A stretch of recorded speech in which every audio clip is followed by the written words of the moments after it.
Okay.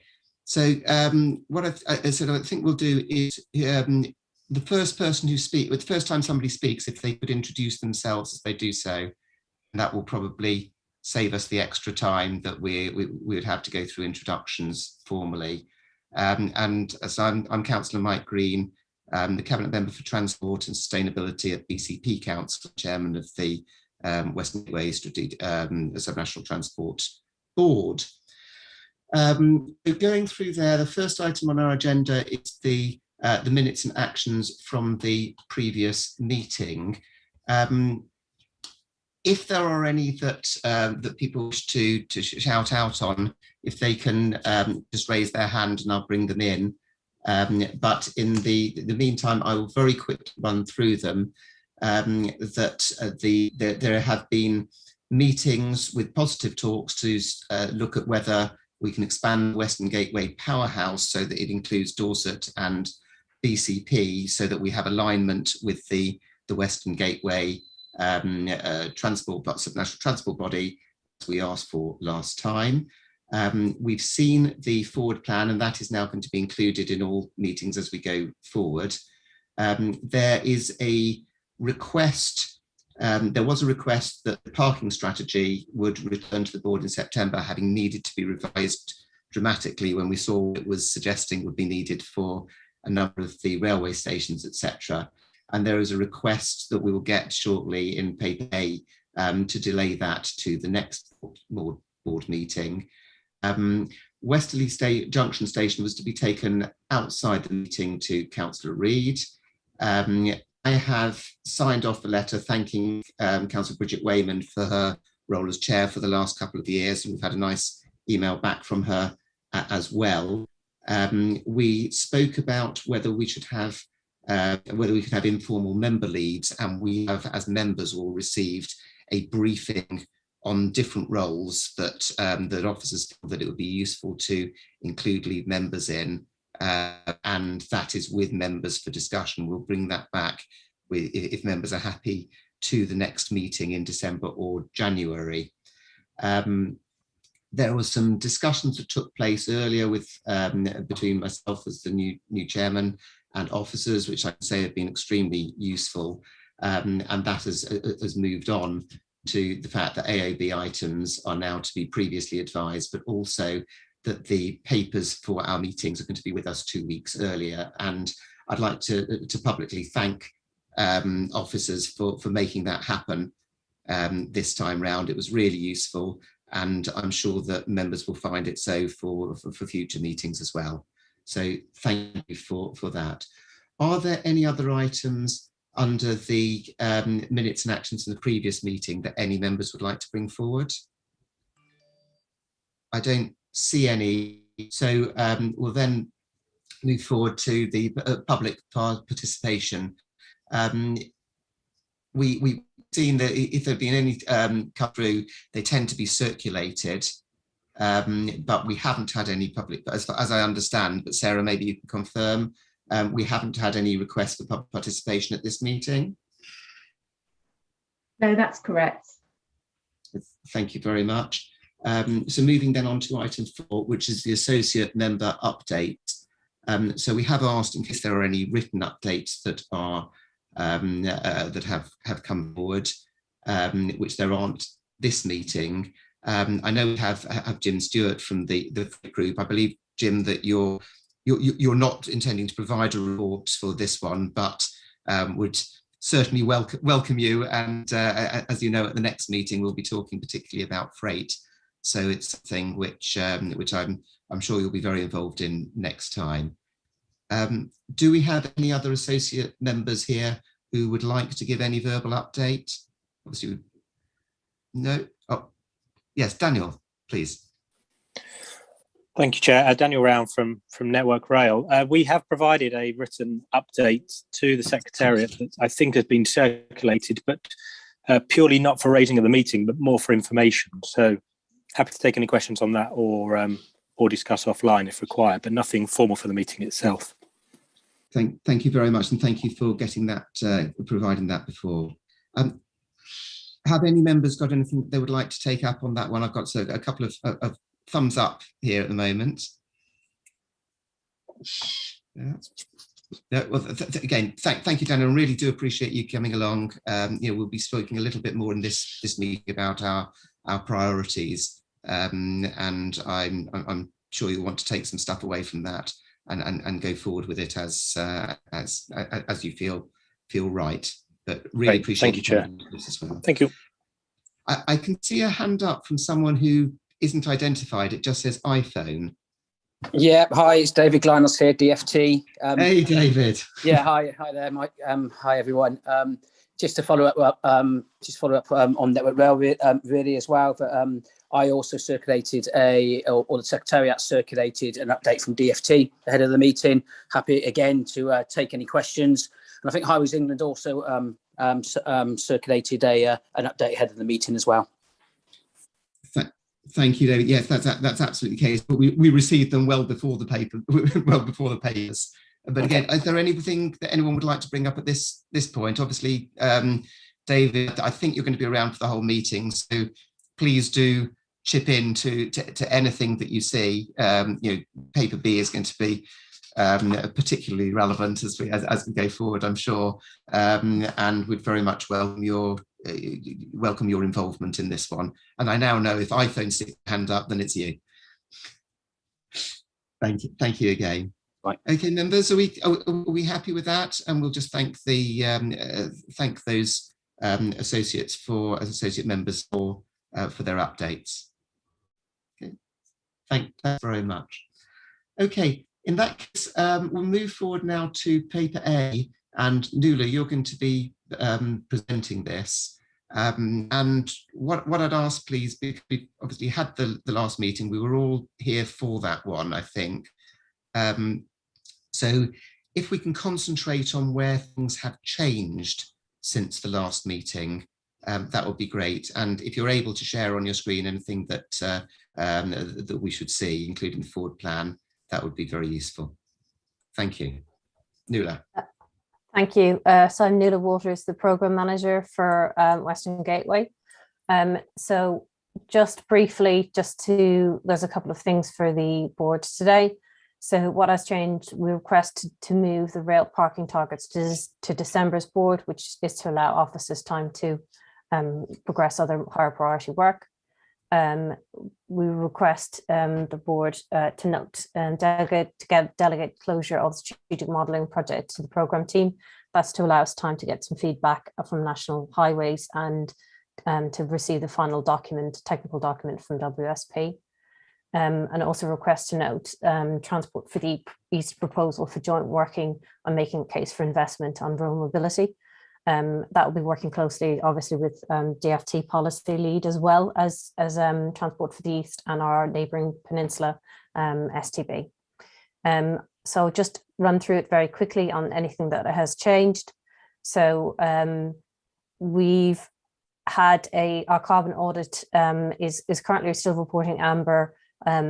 We've just agreed the phase 2 part of the work, which is scenario and forecast modelling. That programme it will probably deliver the phase 2 of the project in ready for December or January's board. In relation to the strategic rail programme, we still need to get final agreement from the department's rail lead to make sure that they're happy with what we're progressing. So that's something we're working closely with them. As well as that, we need to pick up with East West Rail Consortium just to make sure we progress their East-West proposal and to understand what we might pick up and what we might do with that. So that will be coming back to the board at a later date once we've had that conversation. In relation to alternative fuels, we have now had the proposal from Midlands Connect on the freight alternative fuels work. So we need to review that and make sure that the DFT policy lead is obviously happy with that as well. But it looks like we can pick that piece of work and progress it. So that's quite positive news. In relation to the strategic cycle routes, we've had the proposal back from the supplier, so we need to review that and make sure that we're happy with the proposal, but that project will kick off and it will deliver within this financial year, which is positive news. In relation to rural mobility as well, we've had the tender back from our suppliers and we've we're progressing towards contract award and kicking off that particular project. We've had a number of positive conversations with Midlands Connect, Transport for the Eastern Peninsula, on sharing and learning from each other about pilots and what we might do. So that's quite positive steps. So that's just to note in relation to the programme. So presumably that the board are happy for us to postpone the rail parking targets to December and to delegate the closure of the strategic modelling project, subject to feedback from National Highways. I'm assuming that's acceptable. Thanks, Nuala. So what we're talking about now is the recommendations 1, 2, 3, and 4 that we have in front of us, and you can see on the page. I should have apologised in advance for those that haven't been in a meeting before. When I'm looking over to the right, I'm not playing Pac-Man or something. That's where my main screen is, and so that's where I can see the papers in full glorious Technicolor. So the request to go forward there, that members, that we note the update on delivery progress and the overall programme, and I think, Nuala, that looks as though it's in place, and it's in place nicely. There is a request to delay the rail park targets to December's board. We spoke about this at the last meeting, recognised that the targets that we had in place were not fit for purpose. I think, if I remember rightly, we were talking about having to have parking for 3,000 at Bath, that sort of thing. So we recognise that this needed to change. There obviously is a significant alteration that's needed, and a different model to come forward. We agreed that last time. I don't believe that it is absolutely time critical to have that one. So I hope that members will agree to delay that parking targets work until the next meeting. Congratulations on the closure of the strategic modelling project, which seems to have been very successful. Obviously, we don't need, as a board, to see the finalised technical document, so that can be delegated. And I think we would all welcome the request from Transport for the East to work with us. Anything that we can do to be working across the country to avoid duplication of work, but also to be looking at strategic routes that cross more than one SDMB has to be welcome. So thank you. Can I see if are there any members who would like to come in on that, or can we take all those recommendations as agreed? That's great, and I'm not seeing anything. If somebody sees a hand up because I can't at the moment, then please do let me know. Okay, David Glynas?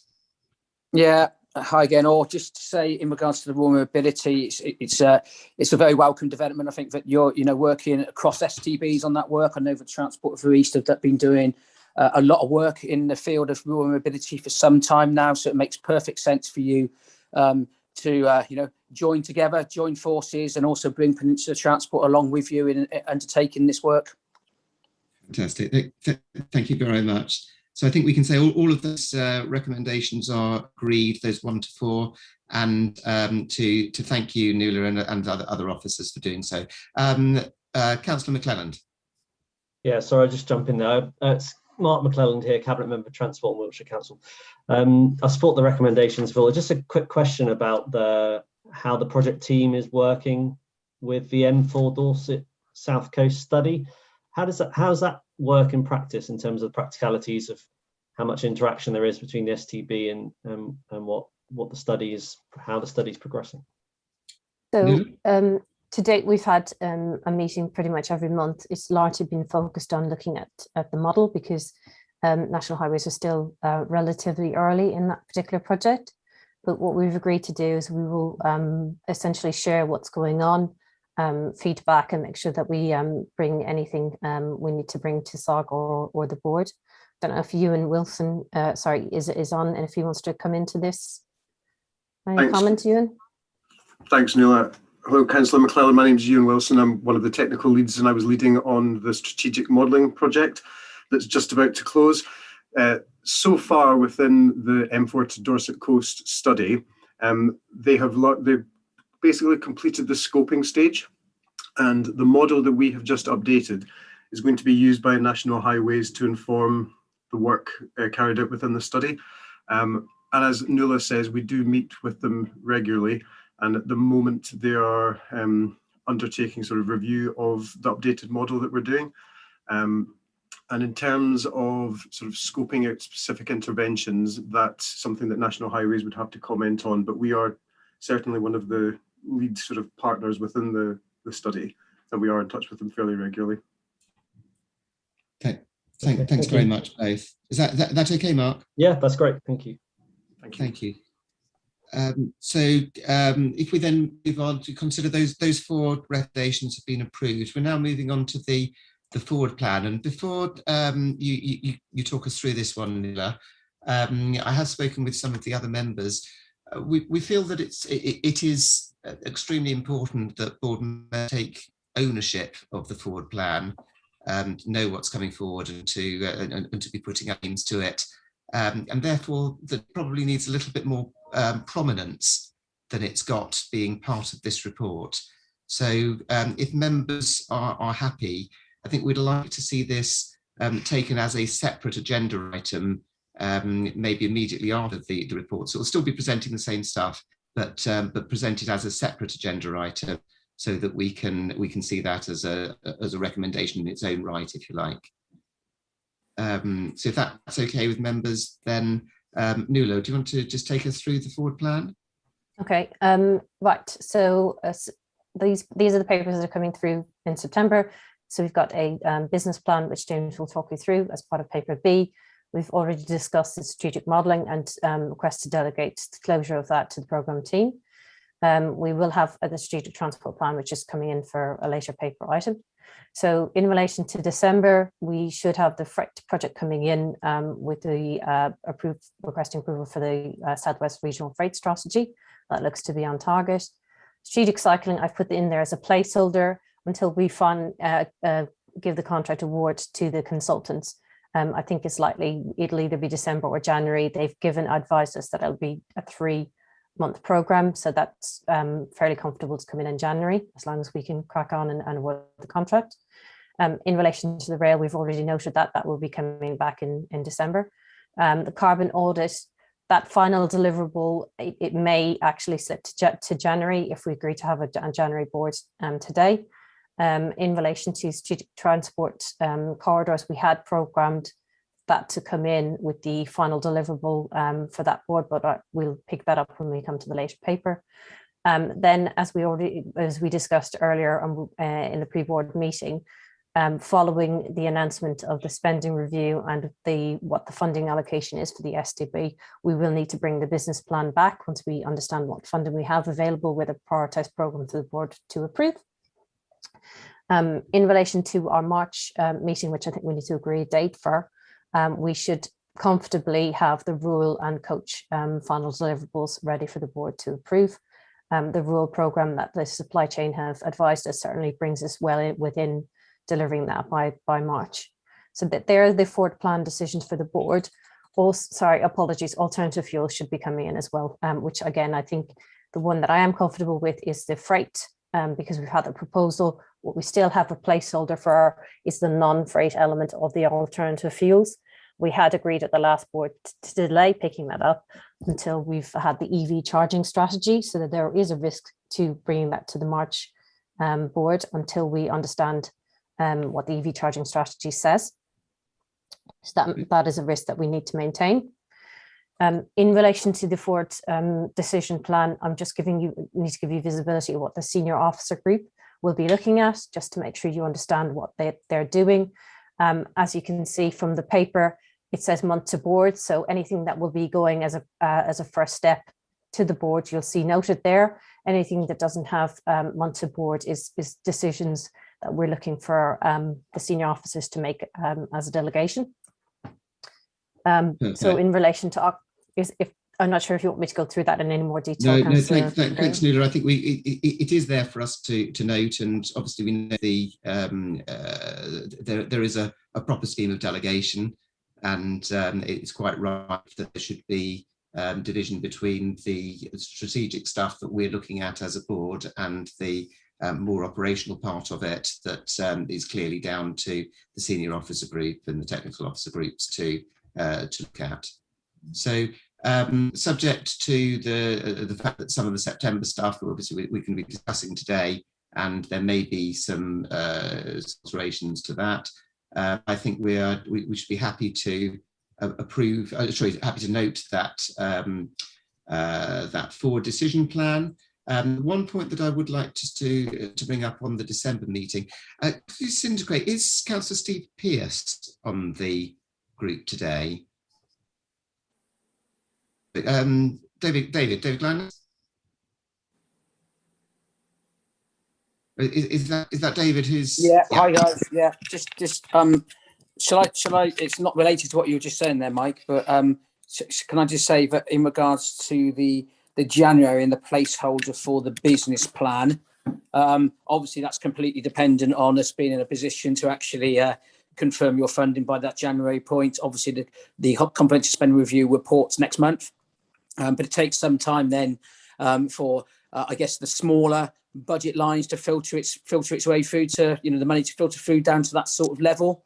So yeah, hopefully we'll be in a position to confirm funding, hopefully a multi-year funding settlement in January, but it might just take a little bit longer.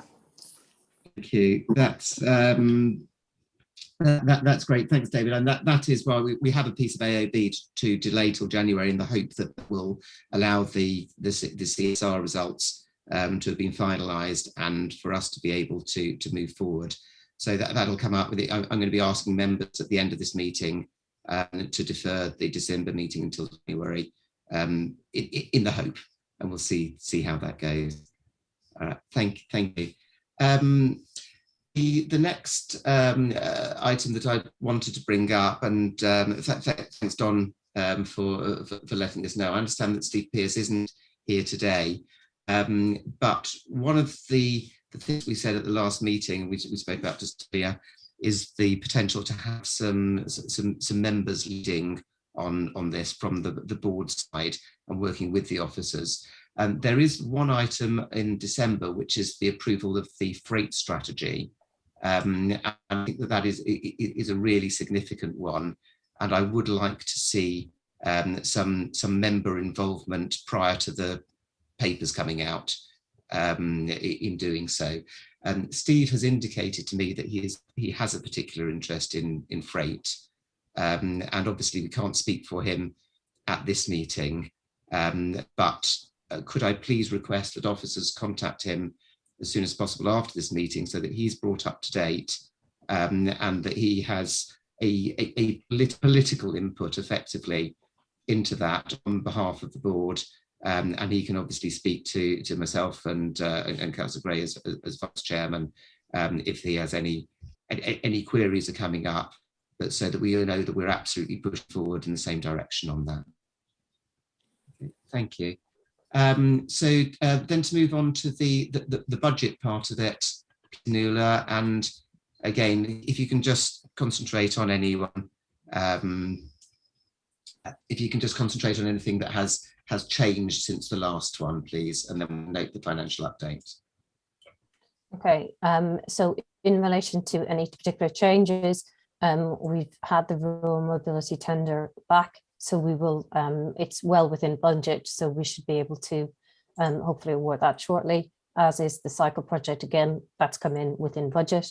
So they're the two changes that we have. In relation to the rail, we still haven't spent that money. As I said earlier, we need to make sure that DFT are happy with what we're doing, and then we need to agree, make an agreement with Network Rail to make sure that we've got a contractual relationship for that spend. So they're the couple of things that are come out recently.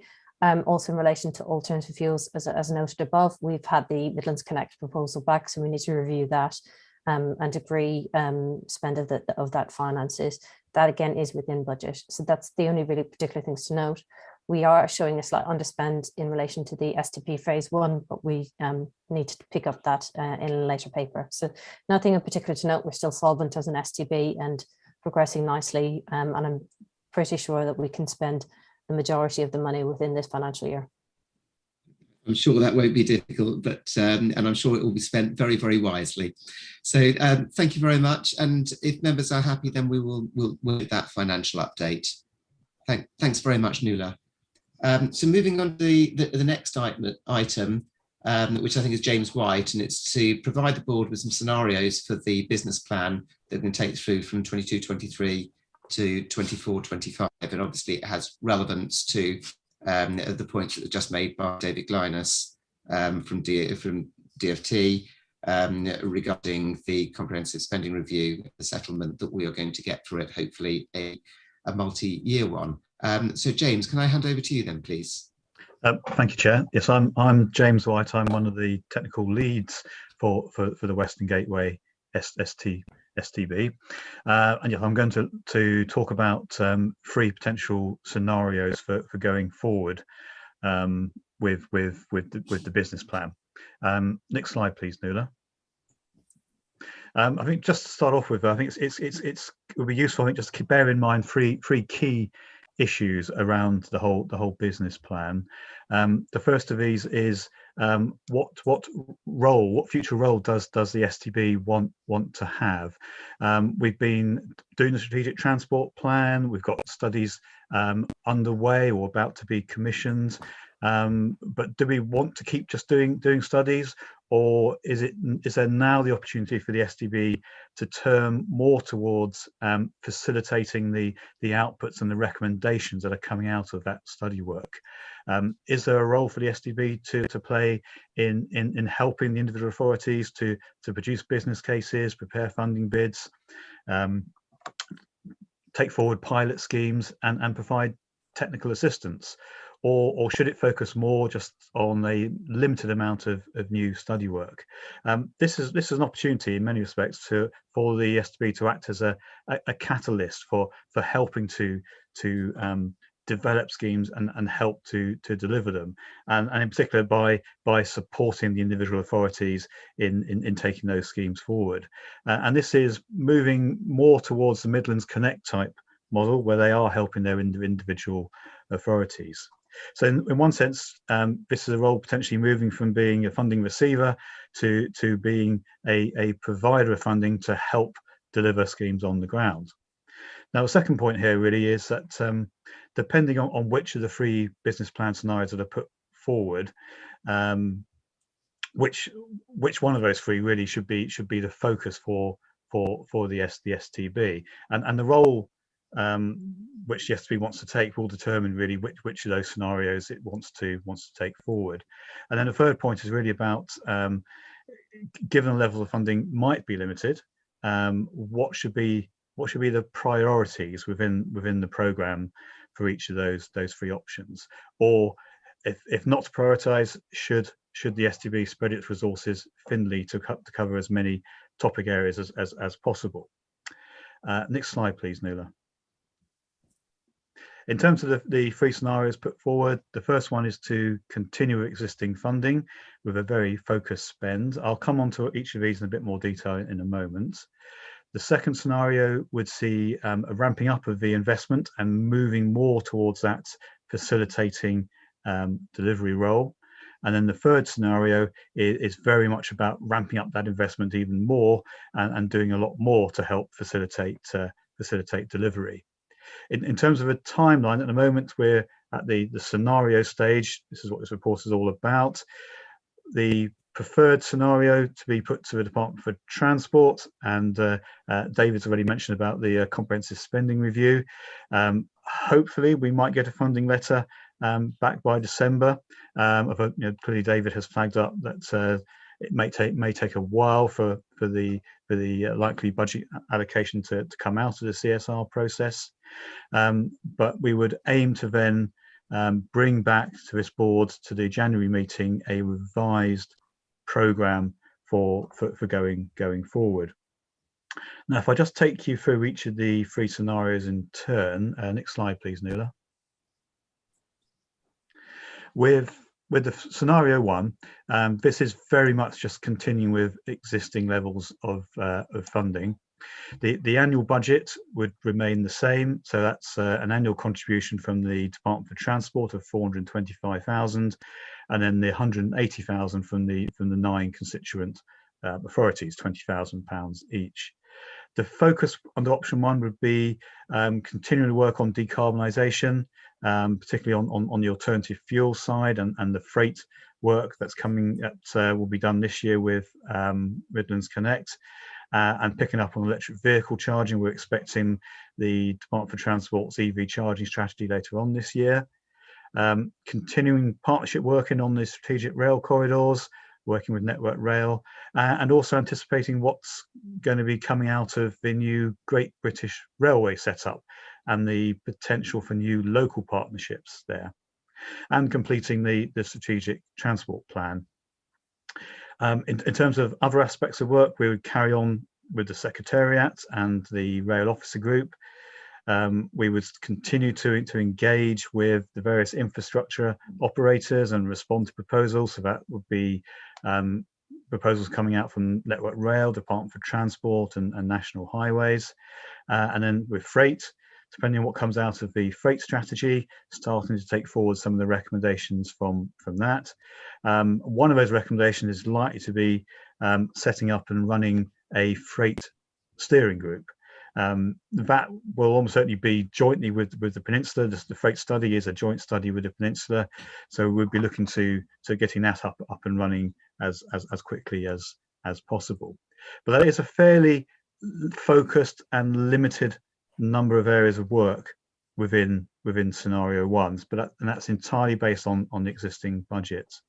So scenario 2, next slide please, Nuala. Scenario 2 would include everything under scenario 1, but requires a greater level of funding to really start ramping up that program of investment and to start to move from that undertaking studies role to facilitating delivery. The budget would go up to 665,000 in 22-23 under this scenario, and then up to 800,000 in 23-24, and then in 24-25 up to £1 million. That excludes the 180,000 we're assuming here, but that carries on each year from the constituent authorities. This increased level of investment would enable more work to be done on the strategic rail corridors. There are other corridors coming forward, like the Dorset Strategic Connectivity one, for example, and there's a Greater Bristol strategic corridor study being undertaken as well at the moment. So we'll be looking to pick up on the outputs coming out of those studies, as well as continuing the rail program that was previously agreed by this board back in March. But I think the key thing here really is the 3 additional projects that this extra level of funding would enable, and where we could start to work on rural mobility, taking forward the outputs of the rural strategy work, which is going to be shortly commissioned, particularly picking up on the pilot schemes that we hope will emerge from that study. The freight strategy, I mentioned that under scenario 1, but really taking forward the interventions that come out of that study, and refreshing the model. The model is nearly complete. It's an excellent piece of work, but the value of it lies in it being up to date. So there will be a need to refresh it and keep it up to date. I should flag up that even with that higher level of funding, it may not be possible to start all the areas of work during the 3-year period. So there may well yet need to be priority decisions that have to be made, and some aspects of work might have to push into a post-24-25 programme. Moving on to option 3, next slide please, Nuala. Well, this is very much about ramping up the level of investment again. This has the strongest element of delivery of all the three scenarios, and to that extent, the annual budget required goes up to 800,000 for 22-23, up to 1.2 million for 23-24, and 1.6 million for 24-25. And again, that's excluding the 180,000, but we're assuming that does happen as well. This is a very significant ramping up of investment, and it will require supporting full-time equivalent staff attached to the various projects and additional technical and program resource.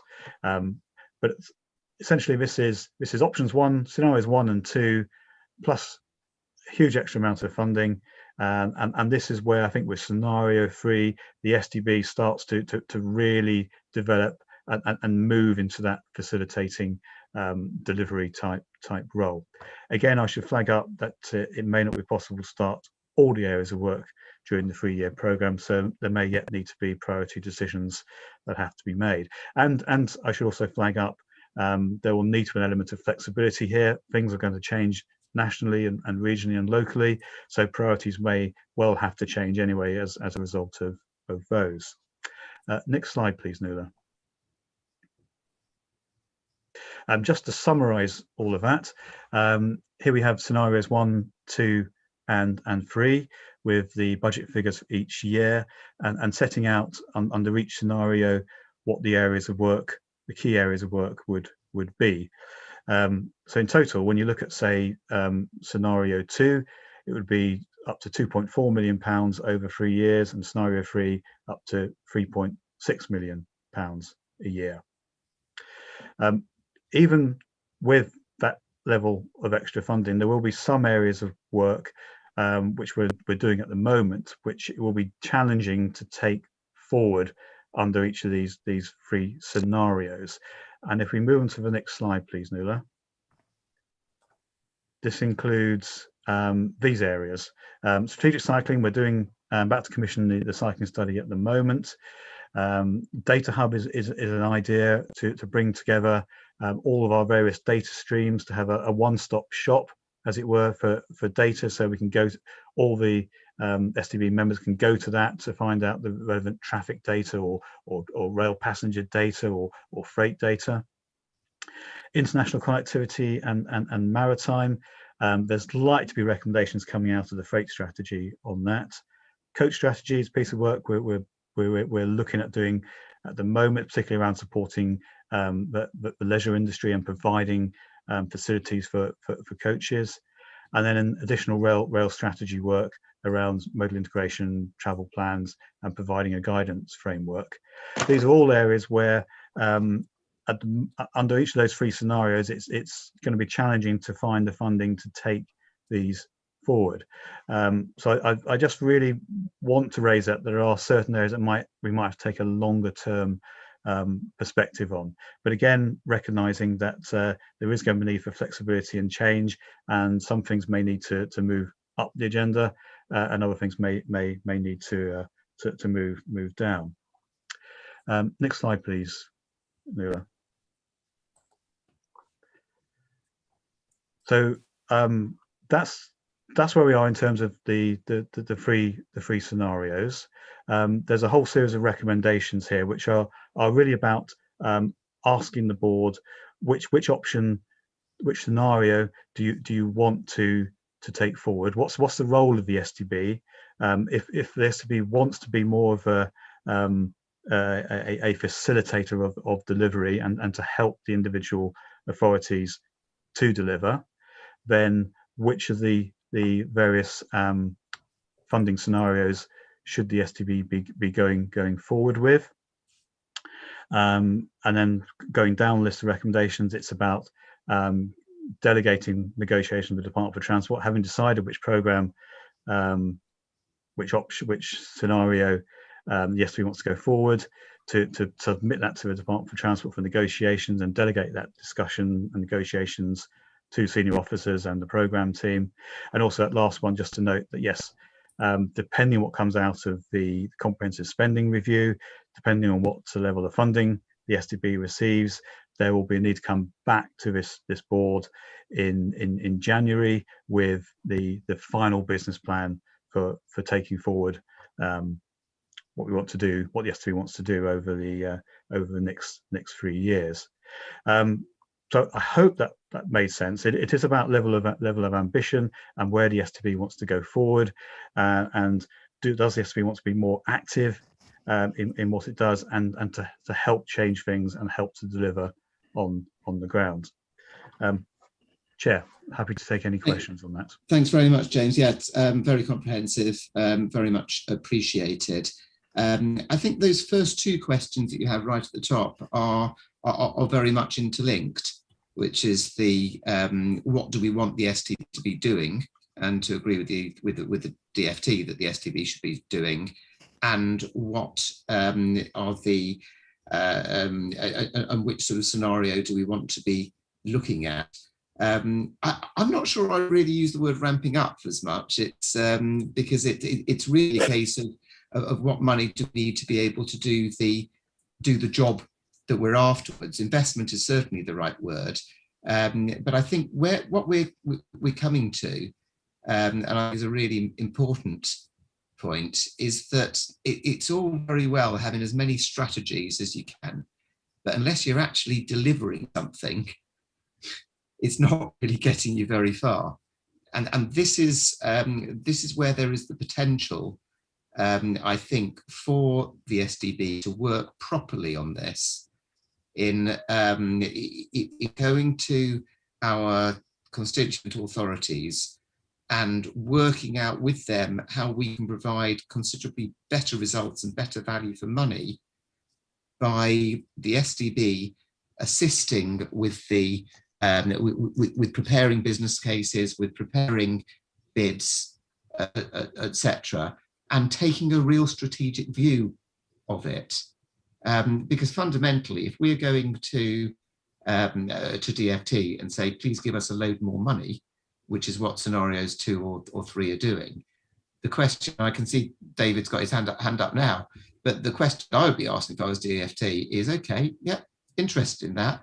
What deliverables is going to come from our additional investment? What are the outcomes that you will produce for us and guarantee to produce for us in that? And I hope that whichever one of the 3 scenarios we ask you to present to DFT, that will be very, very high up in your minds. Let's make sure that if we're asking for more money from national government, we're giving them value for money as well as ourselves value for money. So I'll leave it at that. David, is it all right? If it's all right, David Glennis, I was going to bring in a couple of the other members first and then come to you. Is that okay? Great. In that case, Don Alexander, please.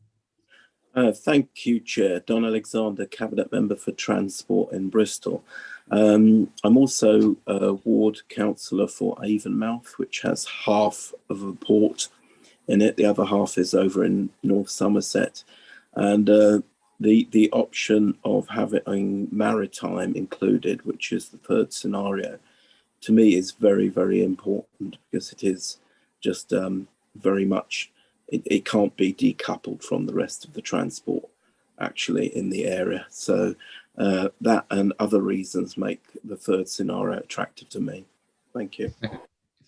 Thanks, Don. And as I look out at Poole Bay as I speak, I can only agree with you on that one. David Gray, please, Vice Chairman.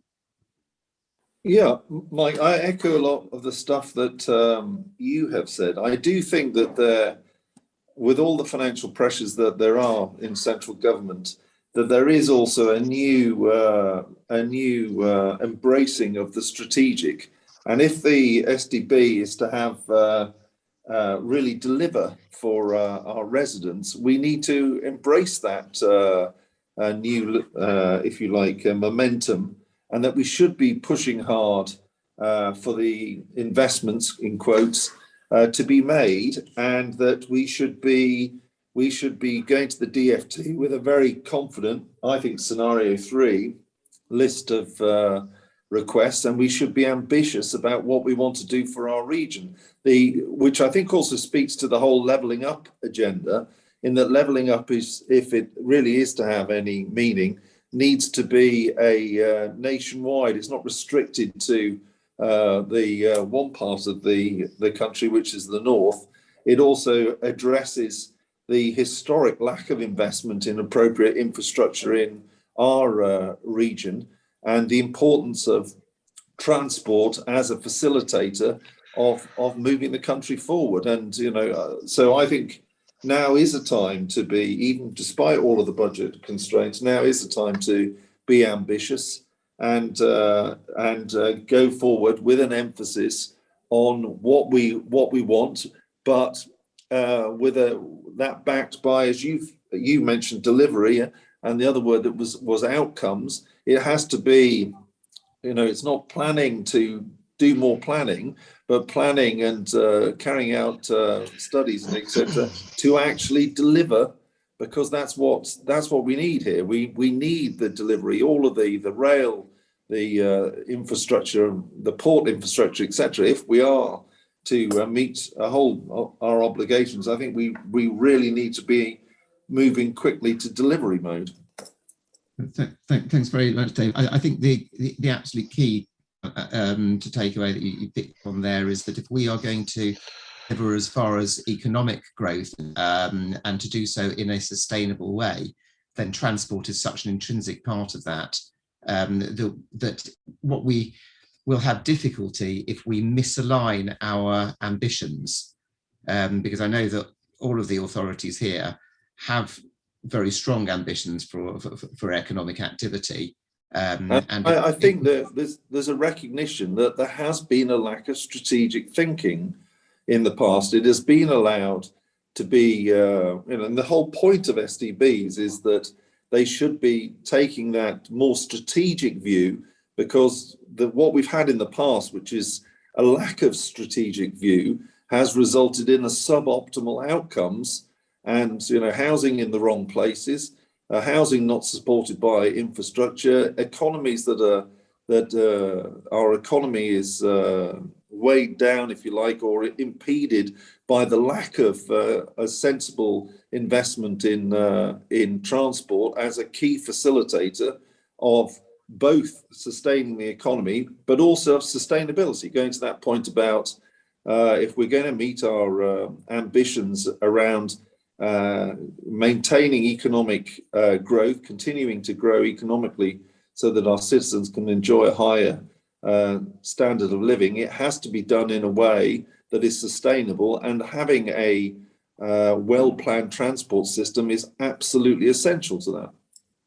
Absolutely. Thank you very much. Reid, please. Yeah, thank you, Mike.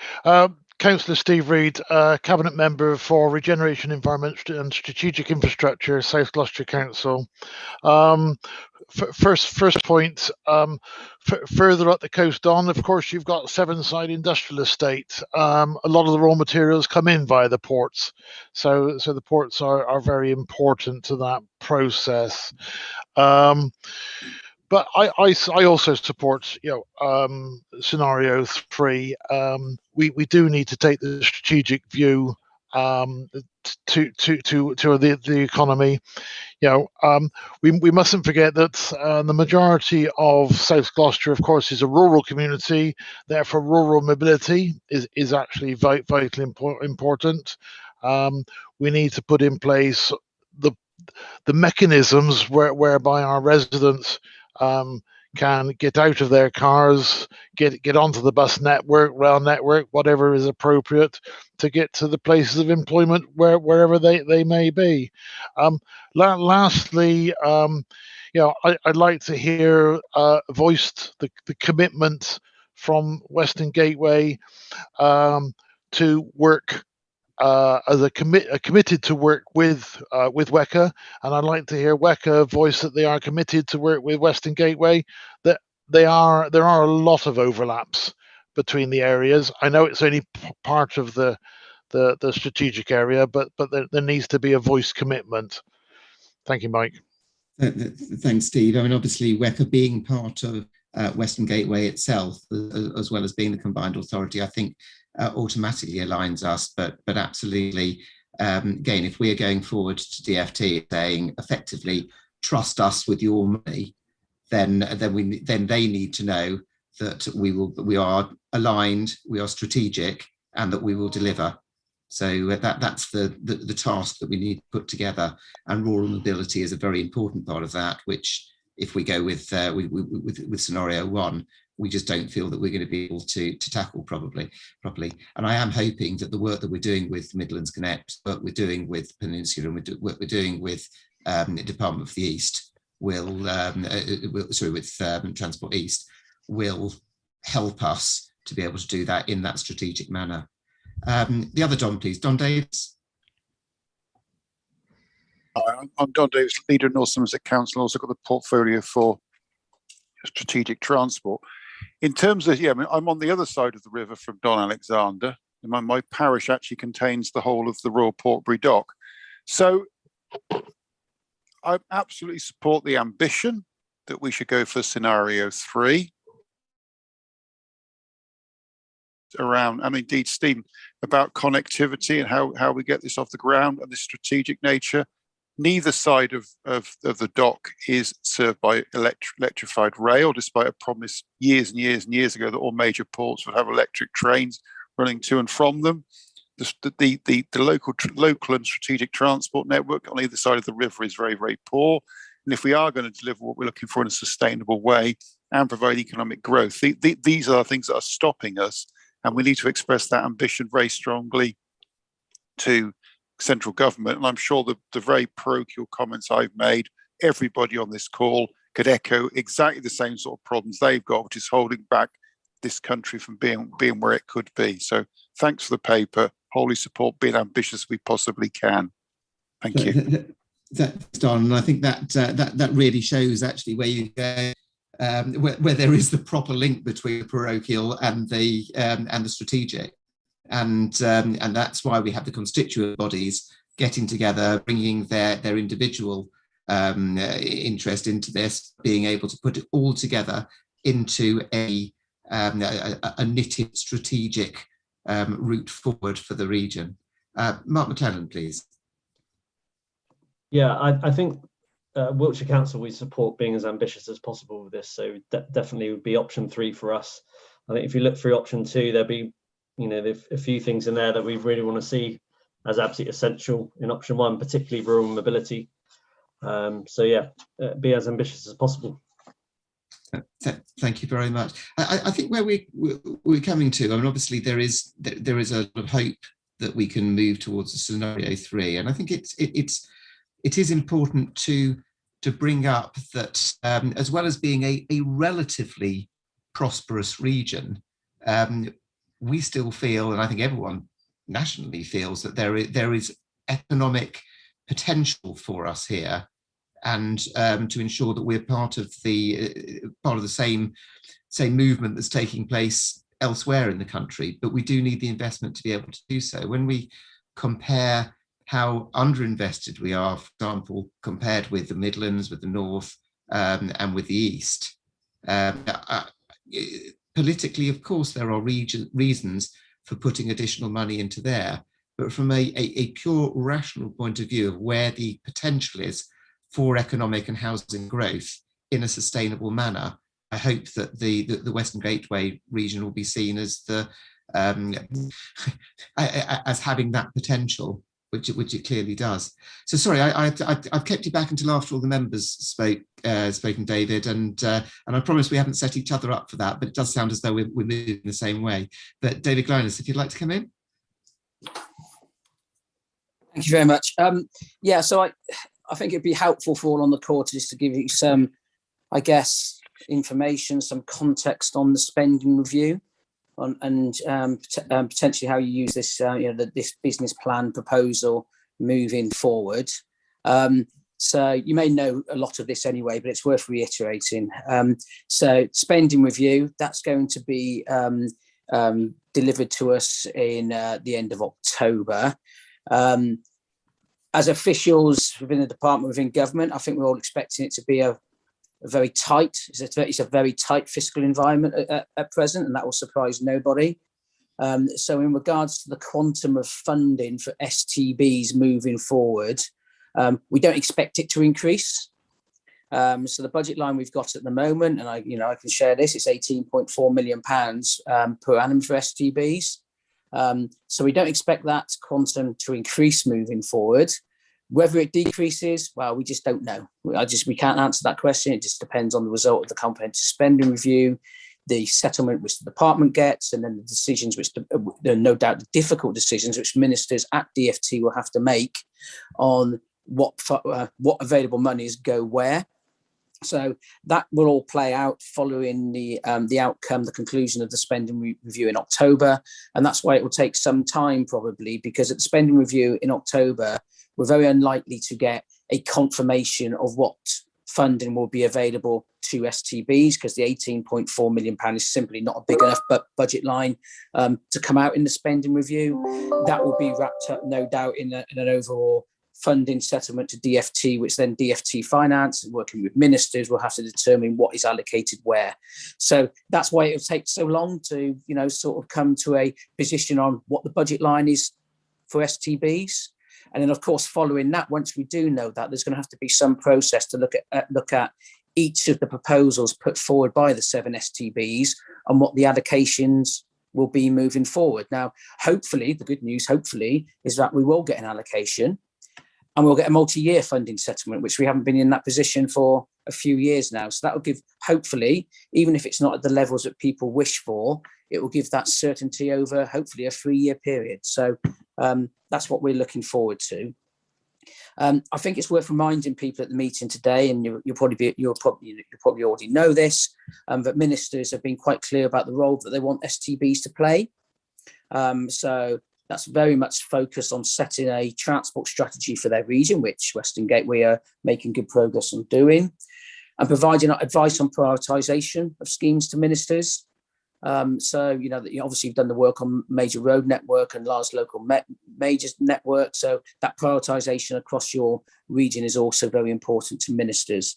And then potentially moving forward, potentially supporting central government in delivery of some of the DFT's key strategies. And, they may include decarbonisation, local capability of local authorities to come up with proposals, knowing that, resources at local authorities are very much constrained, electric vehicle infrastructure, buses, and there may be many more. So that's how we see it moving forward. But obviously, post the outcome of the comprehensive spending review, we would expect to have further conversations on where ministers would like that STB money, should we get a budget line for STBs, to be used, and what the activities should be for the next 3 years. So looking at your business plan, it looks good. The submission, if it's a submission is made, should definitely come to DFT and not to HMT. Our Secretary of State has been very clear on that. So if anything's sent through to us, make sure it's through to officials at DFT or to the Secretary of State at DFT. And the submission should focus on basically how you could deliver those functions, those ministerial priorities for STBs in a well-costed and realistic way, given the expected quantum of funding. And as I said, we've got £18.4 million at present, and we don't expect it to be any bigger than that, I don't think, following the comprehensive spending review. So yes, ambition, please be ambitious. So very comfortable with the 3 scenarios which you laid out in your paper, but in the acknowledgement that, if you do agree, as it seems that you may well do today, the option 3, that might not be what you get. It might be, a scenario or an outcome or a settlement, which is some way in between those 3 scenarios, to be determined depending on what the outcome of the comprehensive spending review is. I think what's also key in any submission is what you demonstrate, as other people have said about, the delivery, to demonstrate to government that you're delivering. I think that's and outputs, that's absolutely key. So in any submission, I think it's very key to demonstrate that you have delivered your proposed programme, or you're on your way to delivering your proposed work programme from the 2021 and 21-22 funding, which you've already received from central government. And also in regards to that, and also maintaining those local contributions, which all local authorities within Western Gateway provide, to continue to get that local buy-in to the organisation, I think is a key strength of Western Gateway and also Peninsula Transport. So another thing in regards to business plan, it's good to see that you're steering away from delivery itself. You're more setting up the delivery for others to do, by whether that be local authorities, Network Rail, or national highways, and you're doing that by building the case for investment.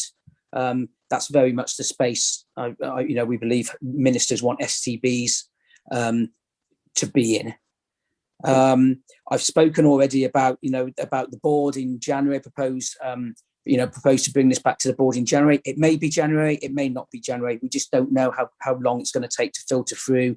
As I said, we'll get the spending review settlement. It will take some time to get it down to budget lines for for each individual area within the DFT, including STBs. And then there's going to be an additional piece of work with ministers, with all the 7 STBs to determine individual allocations going forward. So it may be January, it may be later, it may be March, it might even be later than that, we don't know. But as I said, the benefit of it is hopefully it will be a multi-year, 3-year settlement going forward. And I think that's about all I had to say on that, other than to say, very much continue to focus on outcomes, continue to focus on delivery, and very much on that strategic subnational level. So it's very much, it's that space between national and local, and that's the space which the subnational transport body should really fit into. But yeah, that's just a few thoughts from me, but happy to take any questions. That's been really useful. Thank you ever so much, David. For those that are new to this board, I'm a returner rather than a brand newbie, but David has been fantastic at providing us with pointers as we've gone through, and I hope hasn't needed to use the whip hand too much, but clearly showing us how and where we are aligned very much with DFT, and ensuring that we stay that way. We see ourselves as, I think actually, James, you used the word facilitators of delivery. And that's the way that I certainly, Chairman, would like to see the board push forward. But we have to deliver those outcomes, which is why, as I said earlier, stating those outcomes, making them clear, is what's going to show to everybody who's involved, right the way from DFT down to a parish council, how we're aligned and how we're spending money wisely. Because as David said, money ain't easy to come by at the moment, no matter where you are. So let's make sure we get the right bang for our buck as we go forward. So really appreciate that. Are there any other questions for David? Because if not, then I'm happy to propose all of these recommendations, and in particular to ask officers to push for scenario 3, which should allow us to fulfil our potential as a subnational transport body. Yeah, thank you. So Manda is going to second that. Can I just assume that all in favour, members? Seeing none against? Fantastic. Thank you very much, David, and thank you, James, as well. You got the recommendations to go through. So moving now to paper C, which is around the potential for stakeholder and public engagement on the transport plan. I'm going to anticipate this rather than bring the officers straight into it. What we've got here is even if it's not a requirement, it's a desire to go out at least to our stakeholders and potentially public as well, to try to get some information from them and ideas for them at this early-ish stage to check that we're going in the right direction as far as the transport plan going up to 2051 is concerned. That is clearly the right thing to do. Although we are all elected and therefore representing our areas, we also have other stakeholders involved in this, and we need, once again, as we've been discussing in the previous item, to ensure that we are properly aligned and that we're properly delivering the objectives and hopefully the outcomes that we require as a body, as a region, and as part of the national picture. So it's right that we should be going out and speaking to people about it. As far as the paper that is in front of us is concerned, I'm not sure that we've got that quite right. It's an ambitious idea, it's an interesting idea to go out with and ask people about different scenarios and which one they see as coming forward, and how things are going to go. But there's an awful lot in speculation in there, and I'm not 100% certain that it's getting us any closer to having a sensible, sustainable and deliverable transport plan. And I think we've sort of discussed that a little bit between many of the members as well. So I'm putting you in a really, really difficult situation here, Ben. But if you could please talk to the paper without presenting it, and maybe talk about the options that we've got as to how we can ensure that we have proper early stakeholder and engagement in this, but not necessarily presented in exactly the way that this proposal's come forward to us. Ben? Yeah, sorry, thank you, Chair. So my name is Ben Watts. I work for Gloucestershire County Council. I'm also a strategic lead for the strategic transport plan as far as the Western Gateway is concerned.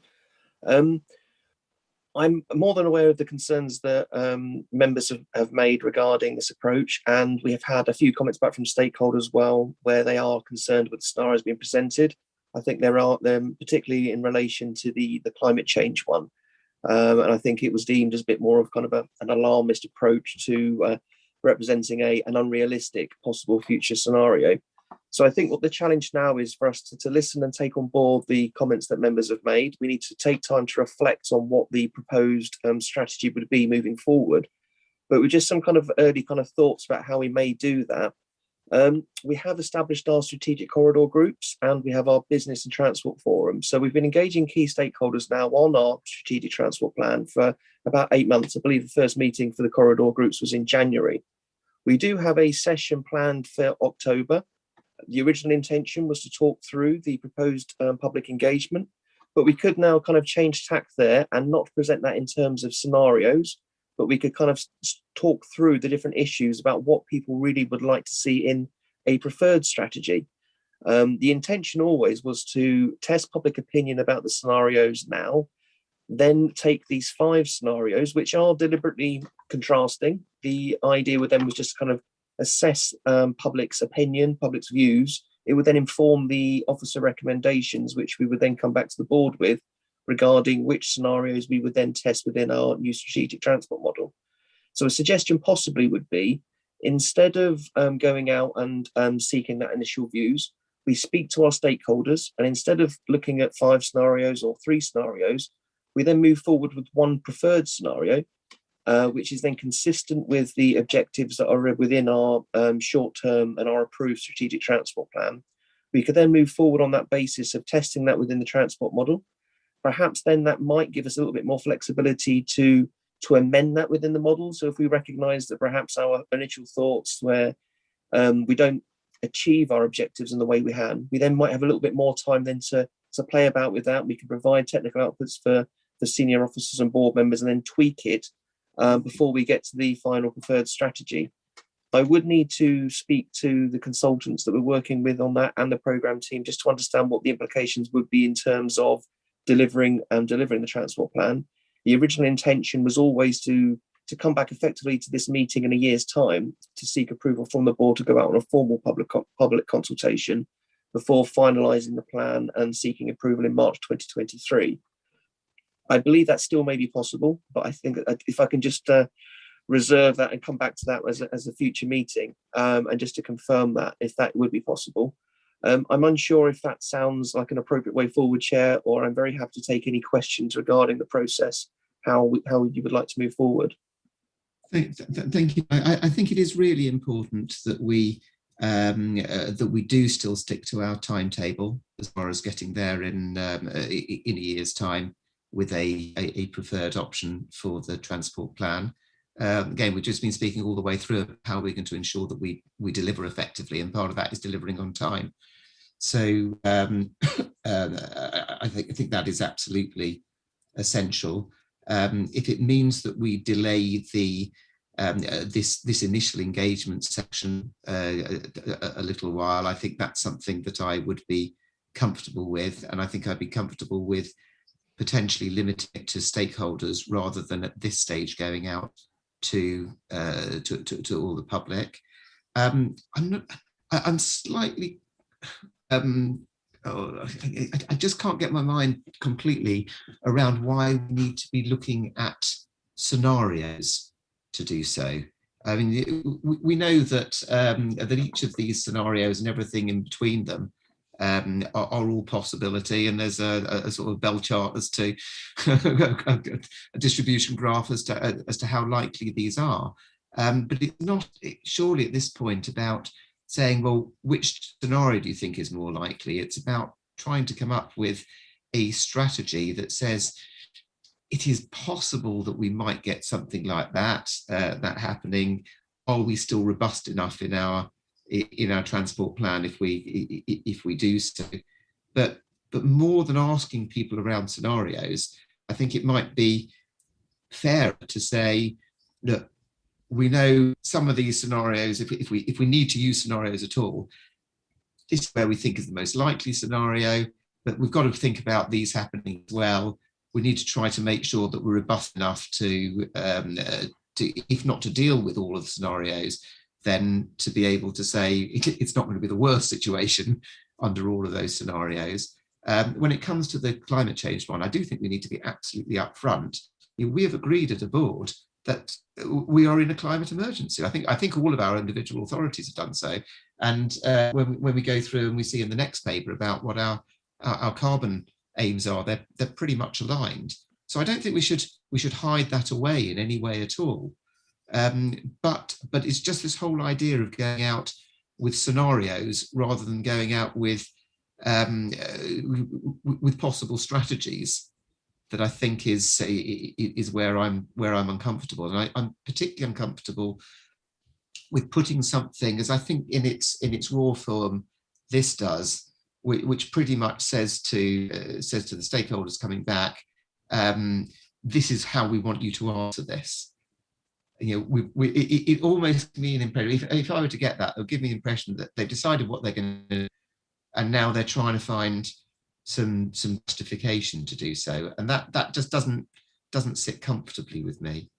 So what I would hope that we can do, and I'll bring in other members in a minute, and also I see Julian's raised his hand, but I would hope that we can take this away, we can use many of the questions that are here, but maybe reword them slightly or restructure it. If the board is content with it, then officially it could be delegated to officers in consultation with the chairman and vice chairman to come out with the engagement. But I can absolutely commit now that even if there's no way, because we haven't got a formal board meeting, that I will ensure that it goes to every member for their comments before we come to a decision on the final form of the engagement, and hopefully only delay us sort of 4-6 weeks, something like that, before we can put it in a different format and get it out to people. So that's where I'm coming from. If I can bring in Julian and then other members, if that's okay. Julian. Thank you, Chair. I'm Julian McLaughlin. I'm Director for Transport and Engineering at BCP Council. It's just a point of detail in terms of what Ben's suggesting, and obviously to relook at the form of this document, that there is a technical need for us to at least have some sort of baseline model from those that will model the scenarios. So, and that's in order to celebrate the benefit of whatever we prefer as the do something. So there will always be a sort of, it's referred to as a steady state position. If we did nothing as an STB, had no strategy, what would happen in the world or our world, so that we can actually show the economic, the social, the accessibility, connectivity benefits. That's the standard approach. So at very least, we'd need to have two scenarios. One is a preferred through that stakeholder engagement against that baseline position, just to advise members. Thank you. Other members, would you like to indicate whether you're happy with the approach that I'm suggesting here, and Ben Ben seems to be happy with. Yeah, I've got a thumbs up from Don. I've got a thumbs up from Steve or Don Alexander, David Gray, Cherry. Looks as though we're all there on that one. So that's the way. And Amanda, thanks very much then, guys. That's what we'll do. Then we'll take this offline. We won't go ahead. So we won't be following the recommendation as it is, I think, if I'm right, to progress with this one. But we will commit to getting something out to stakeholders in the very near future. And I will ensure that it has gone through all the members before we do so. Okay. Thank you, Chair. Thank you. Thank you very much. Thank you, everybody. So if we now move on to paper B, which is around the carbon baseline, I'm not sure who's going to present this. I don't know whether WSP are going to be, whether WSP are also in the call as we do so. But we have as a body commissioned this work to be looking at our carbon baseline and also hopefully to be looking at how it can be updated as gone through. There's plenty of detail in both the papers here, the main paper and the appendix, about why it is that we believe that the WSP bespoke tool is the way to go forward, and that's what officers have put forward. I think just reading through those reports, I don't think we really need to discuss on that for two reasons. First of all, it is what we've gone with, and secondly, it's clearly the right answer as well. So hopefully we're all happy on that. So if we concentrate instead, please, on what the model has and the report has come out with, and how it's suggested that we should be taking this forward. Before going on to that, Councillor Don Davis, please. Oops. Thank you.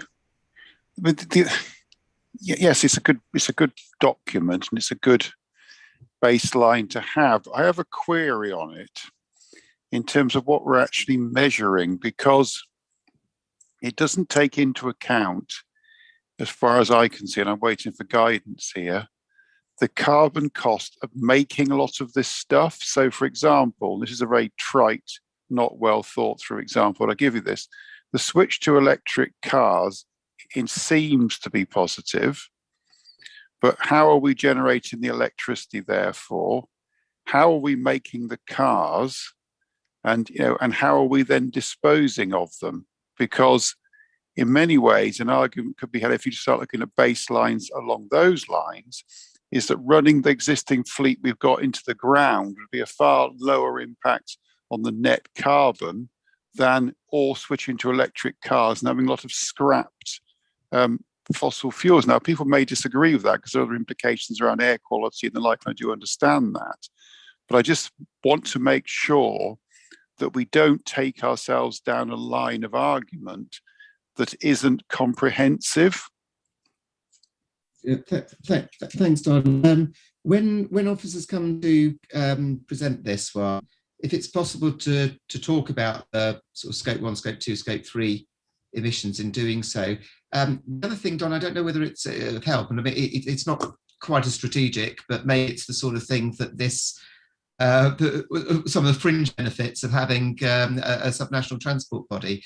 In BCP, we've just gone through that whole process of analysing our fleet, including all the questions you're asking about what is the best way to do it from a carbon point of view and at what sort of cost, what sort of replacement programme do we have over the years to get around exactly what you're talking about. And I'd be very happy if it's of any use, just to share all our papers and our thinking on that with yourself and anybody else who wants it, just in case when you're doing your own stuff, you can grab anything useful from it. I mean, that would be great, Mike. I mean, it's a very small example, but particulates increase because the weight of the electric cars is heavier than the petrol cars. Therefore, air pollution is inadvertently increased by using heavier electric cars. And I just think we need to make sure that we are just taking all these facts into account. I know that you can go on ad infinitum, but I just can't see it in the report that we're capturing the sort of the system carbon cost. Perhaps that's the best way to express it. And I'm now going to shut up. No, thanks very much, and we'll make sure that you get that information as well. David. Yeah, I confess I'm no expert in this area, but I think Don's got made some good points there. Obviously, the government sets the policy on this and the agenda on this, and as we all know, that there will be no conventional diesel, petrol vehicles on sale from 2030 onwards. So the policy has been set. I would hope, maybe I should know, but I would hope that work has been done on a national scale going forward prior to making those policy decisions on moving to the electric vehicle fleet. Yeah, as I said, I'm no expert, but I'm sure that data is out there and that fed into the policy decisions and the commitment by DFT, and it is very much a commitment by DFT to move to electric vehicles in the future. Obviously, for the STB, you will hopefully have a role moving forward and actually making sure that has happens in reality, and actually there's the infrastructure on the ground to support such a move. Absolutely. Chair, could I just say, Robert, yeah, I wrote the report. What I was going to ask you to come in. I just wanted to check there wasn't anything else that had come up first of all, and then ask you, Robert, to present the report. But so if you wouldn't mind concentrating on the output and where we go with the with the modelling and with the spreadsheet, rather than how we got to select the sort of model we were going for. Okay, well, in that regard, then I'll just really introduce Paul Byron and Emma Percy from WSP, and they're going to provide a presentation which will provide a little bit of background, but also concentrate on the outputs from this carbon baseline work, and then we can go on and talk about the carbon future baselining work, and also pick up maybe some of that point about the system carbon, which we did talk about as part of this process. Maybe Paul and Emma can offer their views on that. Thank you. Okay, thank you, Paul. Okay, good morning. I'm just checking the time now. Good morning, everyone. It's Paul Byron here from WSP. Thank you for letting us come and talk to you about this. I have got a presentation. It's only a short one. If we, I had thought it was going. Nuala, were you going to share it, or shall I try and share it? I've got it open. I'm going to share it. I was going to say, for the purpose of the board, I think slide 8 is the useful one. Yeah. Yeah, I'll go straight to the useful stuff, and then I can also show you the dashboard of the tool as well. So as I say, we won't dwell too much on the initial work, which we've already discussed before, and officers agreed on, which is the approach. The approach is a focus on bottom up. So if we go to slide 5, Nuala, thank you. Eventually you get there. So yeah, this is all just summary information from the note, just supporting the decision. So yeah, so essentially it was agreed a bottom-up approach, which is based on evidence from various detailed sources, including traffic models and other data. That information would then be put into a spreadsheet tool. The calculations within that tool would be in line with best practice. There's a few certification numbers that are referenced on that slide there, as you can see. And the key advantage of this approach is that, well, there's two of them really. One is it's fairly transparent. You can see the data. You can extract data from it, the tool, if you want to, in any form of pivot analysis that you want. But you can also see it's been broken down by different forms of demand segmentation. So you've got different modes there: freight, bus, coach, rail, road type, time of day of travel, journey purpose, passenger trains. You've got again by local authority, and that is the same for road as well, and trip length, which is quite a useful one actually, bearing in mind there's a relationship between emissions and the length of journey that are made. And this information is provided at a Western Gateway total level, it's provided at a local authority level, and it's provided at the combined authority level as well. So just moving on to the next slide, please. And this, just by way of demonstration, shows the range of evidence sources that we've used. Some of you were approached by myself and others to get hold of any traffic modeling data. There's about 7 traffic models that are used for this analysis. We've used DFT statistics. On the rail side, we've used the Office of Road and Rail Statistics to help us with projections, particularly on the rail freight side. For electricity, electric traction and consumption, we've gone to National Grid information. A lot of this information is all in public domain. You know, so you can cross-check sources if you wanted to. And then there's 2 items there relating to public transport, Track and Moira. These are sort of in-house, not in-house, technical software used by the train operating companies and public transport operators, and is extremely useful for tracking down things like journey times between on routes and so on, and those journey times inevitably link back to levels of emissions. And it also gives us an idea of the level of electric and diesel mix in the public transport fleet as well. Just go to the next slide, please. So, as I said, the output is Excel. It's a spreadsheet that's structured in a certain way. I can try and share that now. So if I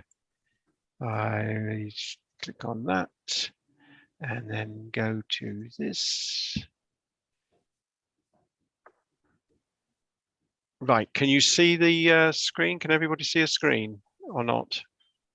Sorry, No, I'm still sharing. Do you want me to stop? Oh, it should. That's right. I didn't realize there was an extra button to share. Can you see a screen now? This is showing some pie charts. Yes, yes, we can. Thanks. Brilliant. So anyway, this is the carbon tool. This is the dashboard at the front end of it, and this is very much a prototype because we're developing this further as part of the forecasting work that I'll talk about. And hence the reason why we're putting in some levers here, which this is a very common lever, but there's going to be several others. This one allows us, for example, to change the proportion of electric cars in the fleet in the future. And the results are coming through in this sort of format. These draw down from lots of detailed tables of results and analysis in these sheets further back in the tool. And this is a sort of summary information. So you can see here, this is 2019 baseline.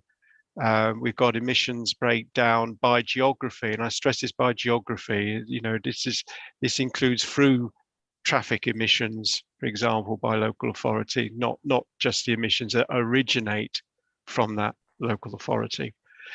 So you can see the proportions there. You can see we've done a comparison. This is with inclusion of freight, rail freight is only a marginal difference. And if you could see in the pie chart here, you can see that rail freight only makes up 0.2% of the emissions in 2019. Car is obviously the majority, and other road-based transport takes up the significant amount of the rest. And public transport, we're talking about 3% in total emissions across the Western Gateway. And then we've got emissions broken down by road traffic. Now, this is quite an interesting one because this is showing that 36% of emissions are from trips which are entirely within the Western Gateway area. 24% are from trips which are going through the Western Gateway area, e.g. from London to Cornwall or something like that. And then the remaining 2 sections are trips which are emissions from trips which either start or end in the Western Gateway area. So as you can see, the majority, although it's not an overall majority, is internal. By journey length, the majority of emissions are coming from trips of 10 plus miles, 62%. Only a few are coming from, about 1% are coming from road vehicle emissions of less than one, on journeys of less than 1 mile. Okay, so this is a useful sort of thing for people who are working out policy and strategy, what to address, what to tackle in terms of emissions in order to get the best return for your buck. It suggests that, we should be targeting the longer distance journey. It's a no-brainer, really. And here, again, we can see a breakdown by journey purpose. It tells us that the other purpose for cars is the main source of emissions, probably because it's doing a lot of the longer journeys, tourism and so on. And you can see further down the list here, you can see a breakdown by vehicle type. And this is by SRN. So this is the strategic road network, motorways and dual carriageways that are owned by the national highways in the area. And you can see that for cars, they produce the largest amount of emissions on their network in the area. And you can see that the major road network, which is grey, is fairly small. Sorry, forgive me, I'm going entirely the wrong way around. So the SRN is the yellow. It's the local network, which is the main source of emissions. So I must be getting confused by my colours. But anyway, this, as I say, this is the emission figure. There's room to add more graphics if people see more things that are more interesting that they want to analyse or drill down and summarise, and that's how the tool will develop. Do you want to go back to the slides, please, Noala? Yes, just Thank 2 you. seconds. I think, how do I do this? No, you have to stop. I'll share my screen. It should automatically take over. Thank you.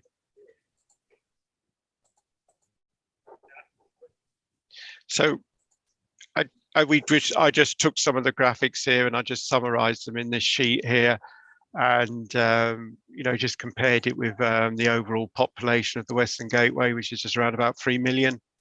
And it gives you an overall per capita estimate there of emissions of 1.7. But as I say, I do stress that that does contain sort of like through traffic emissions as well. So, the 3 million population is not to blame for everything that is being produced in terms of carbon dioxide in your area. If we go to the next slide, please. So where are we? So we've produced the baseline estimate. We've come up with about 5 million plus tons of carbon for 2019. We're now looking to take that forward to 2030, 2040 and 2050 forecasts as part of the Western, the Transport Decarbonisation Study, which was being commissioned via WECA. And that is a 2-part study. The work that I'm involved in, which is the modelling work, is part B. It feeds into part A, which is just focusing more on the options and issues and coming up with an emerging package of options which would maximise the achievement of decarbonisation targets for the WECA area. In terms of our work, I'm going to be producing a business as usual forecast. Aim for that is by the end of October. Next step after that would be to complete the sensitivity testing tool, which is to allow everybody to play around and change different levers and see what impact that has on the future scenarios. We're going to be producing a central forecast in November, which takes account of more permanent post-COVID behaviours, DFT decarbonisation plans, how we've interpreted those. And then there's 2 scenario forecasts which we'll be doing to support the part A work. One of those is to reflect known commitments in terms of infrastructure and developments and measures. And the other one is based upon another layer on top of that, which is the emerging package of options, and the entire package is aimed to be completed by end of January. That's it, really. Is there any questions? Or did we want to touch on the emissions discussion? Sorry. No, that's great. Thanks. I mean, as a complete spreadsheet modelling geek, I absolutely love this, and can't wait to get my hands on it. But you know, I think it really does reflect that the need for us to understand our carbon emissions better, and particularly obviously those coming from transport, to be able to break it down in the way that we can into our different areas means that it's going to go beyond a tool just to be used by the Western Gateway. I think it looks as though it is very well presented. It looks as though the outputs are easy enough, not just for us to understand, but to be able to present to others as we try to take them on the same journey as we've got, and to stress the urgency that's required, and to be able to fiddle around with the inputs, to check that the plans that we've got are going to achieve what we really need to. So I'm very, very pleased to see this. I think the opportunity for it to feed into the decarbonisation work is immense, and that's pretty much all I've got to say on it. But others now, Steve. Yeah, thanks, Mike. You don't have to apologise for being a spreadsheet geek. So am I. Paul, very, very interesting. I think you said at the outset it's based on a geographical area, so I may know the answer to my own question. Could this model be used to infer the effect of interventions? Say for example, a park and ride, which would intercept a proportion of cars, or a bus station or a bus depot, whatever you like to call it, at a particular location, which would similarly intercept, vehicle movements, or isn't that a capability at the moment? Paul, are you able to answer that, please? Yes, certainly. I can. The model works on changes in traffic volumes, for example, in terms of changes in vehicle kilometres and speeds. There's two levels of input. You could either do a very detailed adjustment, which would be the conventional approach of, say, running a traffic model or demand model to see what the change in your road traffic and public transport volumes are as a result of a park and ride measure, for example. And then you could feed that information into this tool. You just copy and paste it in. Or you could make a higher level inference to say, well, I reckon, or my best guess is this is the impact on the vehicle kilometers in Bristol or wherever, and you plug that in.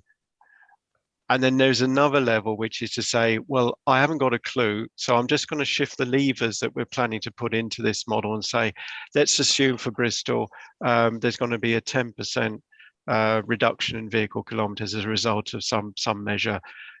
I just slide the lever across, and then you'll see the change in emissions. That's the aim of this talk. Yeah. Thank you, Paul. Thank you. Any other questions for Paul?